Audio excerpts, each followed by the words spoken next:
Hi friends, আজকে আমি কালো জিরে কাঁচা লঙ্কা দিয়ে মাছের ঝোল করছি।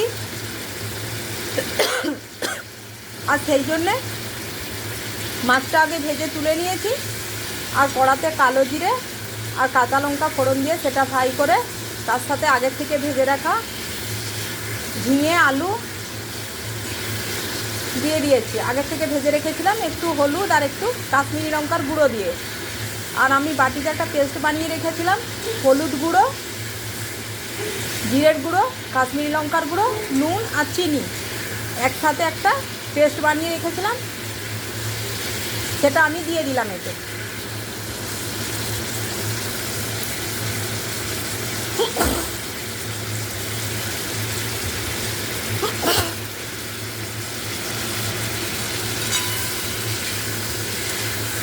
এবার এটা ভালো করে আমি কষাচ্ছি, ভালো করে একটা সুন্দর গন্ধ উঠছে।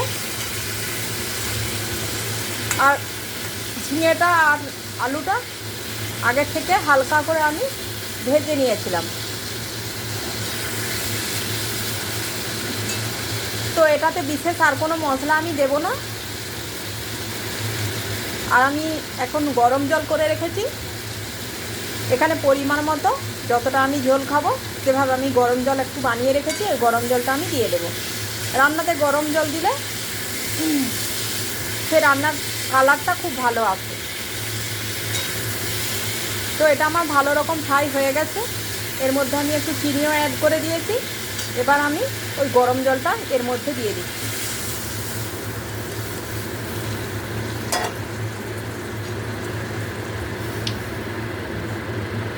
যেহেতু আমি কোনো রকমের ডাল খাই না, আমার খাওয়া চলে না, তো আমি এই ঝোল দিয়েই ভাত খাই।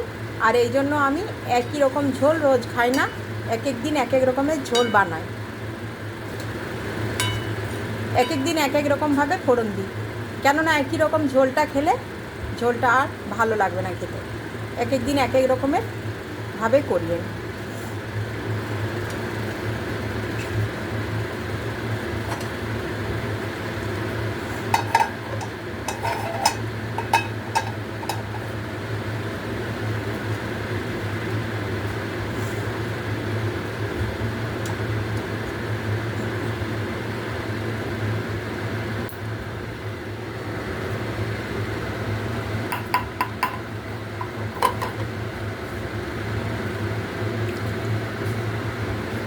বাটিতে যে হলুদ আর এই কাশ্মীরি লঙ্কার গুঁড়ো যে পেস্টটা বানিয়েছিলাম সেটা দিয়ে দিলাম এর মধ্যে। তো এটা একটু সেদ্ধ হবে, অন্তত মিনিট 5 লাগবে সেদ্ধ হতে। তারপরে আমি মাছটা এর মধ্যে দিয়ে দেব।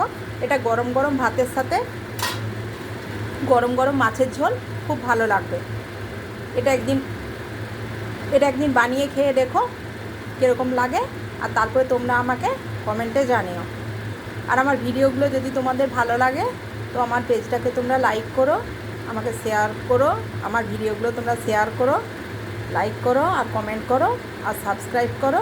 আর আমার পাশে তোমরা থেকো, যেভাবে আমার পাশে আছো সাপোর্ট করছো ওইভাবে আমাকে একটু সাপোর্ট করো, একটু পাশে থাকো। আমিও তোমাদের পাশে থাকবো আর তোমাদেরকে সাপোর্ট করব। তো ঝোলটা আমার এখন ফুটছে, 5 মিনিট এটা ফুটবে। তো গ্যাসটা বাড়ানোই আছে, 5 মিনিট পরে আমি দেখছি এটা কতটা ফোটে, কতটা সেদ্ধ হয়। তো দেখো 5 মিনিট হয়ে গেছে আর আলু আর ঝিঙে ভালো মতন সেদ্ধ হয়ে গেছে। আর আমি মাছগুলো ঝোলের মধ্যে দিয়ে দিয়েছি আর ভালোভাবে এটা ফুটছে। এবারে এটা গরম গরম ভাতের সাথে সার্ভ করতে পারি। এখন আমার এই ঝোলটা পুরোপুরি রেডি হয়ে গেছে। তো তোমরা এরকম করে আলু ঝিঙে দিয়ে মাছের ঝোল বানিয়ে খেয়ে আমাকে কমেন্টে জানাবে কেমন লাগছে।